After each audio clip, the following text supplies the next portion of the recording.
Assalamualaikum warahmatullahi wabarakatuh. Perkenalkan, nama saya Marni Yuniza dengan NIM 20042119 dari Prodi Ilmu Administrasi Negara, Fakultas Ilmu Sosial, Universitas Negeri Padang. Pada video kali ini, saya akan memberikan penjelasan terkait dengan pendekatan yang ada dalam pemberdayaan masyarakat sehubungan dengan tugas mata kuliah pemberdayaan masyarakat. Baiklah, kita langsung saja ke pembahasan yang pertama, yaitu pendekatan pemberdayaan masyarakat. Menurut Exin, tahun 1988, pendekatan diartikan sebagai suatu gaya yang harus menentukan dan harus diikuti oleh semua pihak dalam suatu sistem yang bersangkutan, atau dikenal sebagai the style of action within a system. Adapun terkait dengan kegiatan pemberdayaan, Nagel pada tahun 1997 mengemukakan bahwa apapun pendekatan yang akan diterapkan, maka harus memperhatikan beberapa hal berikut. Yang pertama ialah tujuan yang ingin dicapai melalui kegiatan pemberdayaan tersebut. Yang kedua yaitu sistem transfer teknologi yang akan dilakukan. Dan yang ketiga, pengembangan sumber daya manusia atau fasilitator yang akan melakukan pemberdayaan. Dan yang keempat, alternatif organisasi pemberdayaan yang akan diterapkan. Pada hal ini akan dihadapkan pada beberapa pilihan yang meliputi publik atau swasta, pemerintah atau non-pemerintah, organisasi birokratis ataukah partisipatif, mencari keuntungan atau non-profit, karitatif atau harus mengembalikan biaya, umum ataupun sektoral, dan juga transfer teknologi ataukah sekedar pada berorientasi terhadap kebutuhan.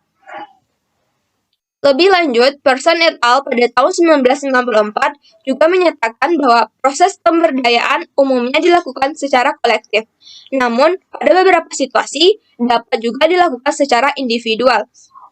Dalam konteks pekerjaan sosial, pemberdayaan dapat dilakukan melalui 3 pendekatan, yaitu pendekatan mikro, pendekatan meso, dan juga pendekatan makro. Pertama akan kita bahas terlebih dahulu mengenai pendekatan mikro.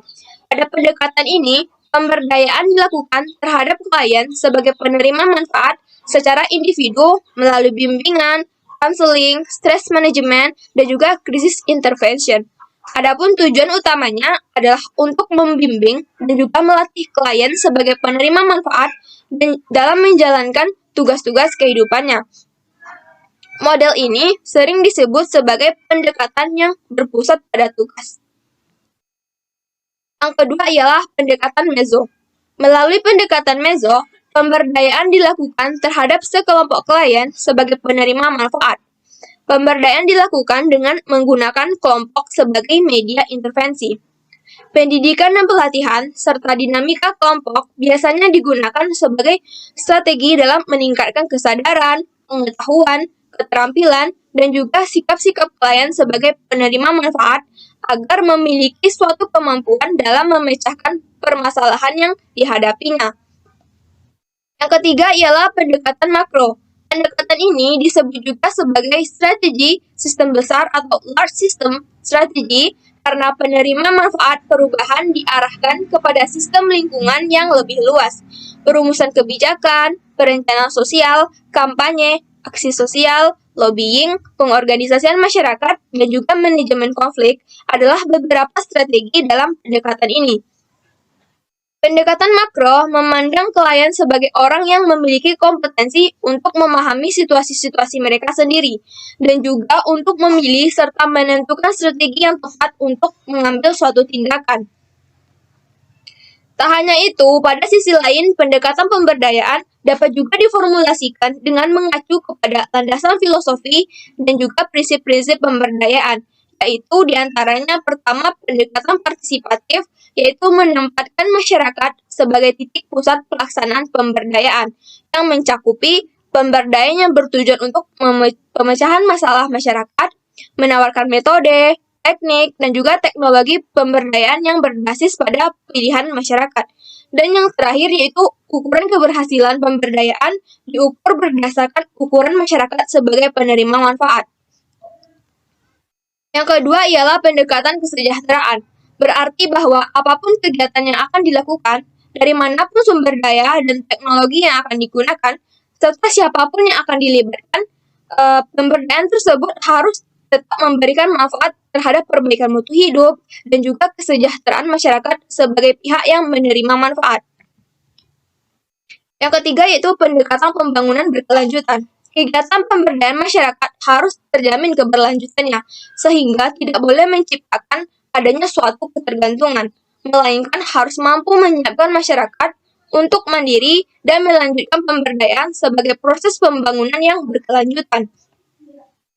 Secara lebih sederhana, Kartasasmita pada tahun 1965 merumuskan ke dalam 3 strategi pokok yang terdiri dari pertama, menciptakan suasana atau iklim yang memungkinkan berkembangnya potensi masyarakat. Yang kedua ialah memperkuat potensi atau daya yang ada pada masyarakat. Dan yang ketiga, memberdayakan dalam arti melindungi dan juga membela kepentingan masyarakat.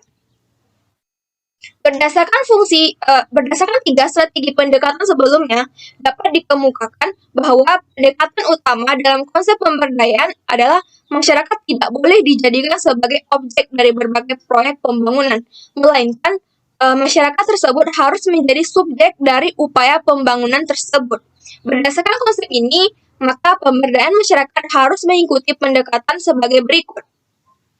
Yang pertama, upaya itu harus terarah atau sesuai target.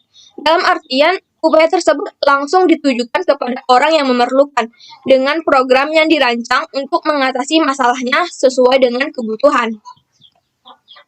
Kedua ialah pemberdayaan harus langsung mengikutsertakan atau bahkan dilaksanakan oleh masyarakat yang menjadi penerima manfaatnya. Tujuannya adalah agar bantuan tersebut efektif, karena sesuai dengan kehendak dan juga kemampuan serta kebutuhan masyarakat. Selain itu, juga meningkatkan keberdayaan atau empowering dalam merancang, melaksanakan, dan mempertanggungjawabkan upaya peningkatan diri dan juga ekonomi dalam diri masyarakat. Yang ketiga ialah menggunakan pendekatan kelompok karena dianggap lebih efektif dan dilihat dari penggunaan sumber daya yang juga jauh lebih efisien. Selanjutnya, untuk kepentingan analisis, pemberdayaan masyarakat harus dapat dilihat dengan pendekatan komprehensif rasional maupun inkremental. Melalui yang pertama, diperlukan perencanaan berjangka. Dengan melibatkan seluruh lapisan masyarakat, baik pemerintah maupun dunia usaha, dan juga lembaga sosial kemasyarakatan, beserta tokoh-tokoh dan individu yang mempunyai kemampuan untuk membantu. Dengan demikian, program ini akan bersifat nasional. Yang kedua ialah perubahan yang diharapkan tidak harus terjadi secara cepat dan juga bersamaan. Kemampuan dapat dicapai secara bertahap, langkah demi langkah. Dalam pendekatan ini, maka desentralisasi dalam pengambilan keputusan dan juga pelaksanaannya harus menjadi suatu hal yang diperhitungkan. Adapun salah satu pendekatan yang mulai banyak digunakan oleh lembaga sosial kemasyarakatan adalah pendekatan advokasi. Model pendekatan ini mencoba menerapkan pola dalam sistem hukum, di mana penasihat hukum berhubungan langsung dengan klien. Pendekatan ini didasarkan pada pertimbangan bahwa masyarakat terdiri dari kelompok yang masing-masing mempunyai kepentingan dan sistem nilainya sendiri. Jadi, pada kesimpulannya, pendekatan masyarakat ialah suatu upaya yang bertujuan untuk mengenali, menelaah, dan juga mengambil inisiatif untuk memecahkan permasalahan yang timbul di dalam masyarakat secara mandiri. Adapun secara garis besar, pendekatan pemberdayaan yang paling erat kaitannya dengan masyarakat ialah pendekatan mikro, meso, dan juga makro. Pendekatan mikro ini dilakukan terhadap individual klien melalui bimbingan, pelatihan, dan juga konseling. Adapun pendekatan meso yaitu suatu pendekatan terhadap suatu kelompok klien melalui pelatihan dan juga pendidikan dengan menjadikan pemberdayaan sebagai media intervensinya. Dan yang terakhir yaitu pendekatan makro, di mana dilakukan dengan klien dalam lingkungan yang cakupannya jauh lebih besar. Baiklah, sampai di sinilah penjelasan saya terkait dengan pendekatan dalam pemberdayaan masyarakat. Mohon maaf atas segala kekurangan dan kesalahan, dan terima kasih atas segala perhatian. Sekian dari saya. Assalamualaikum warahmatullahi wabarakatuh.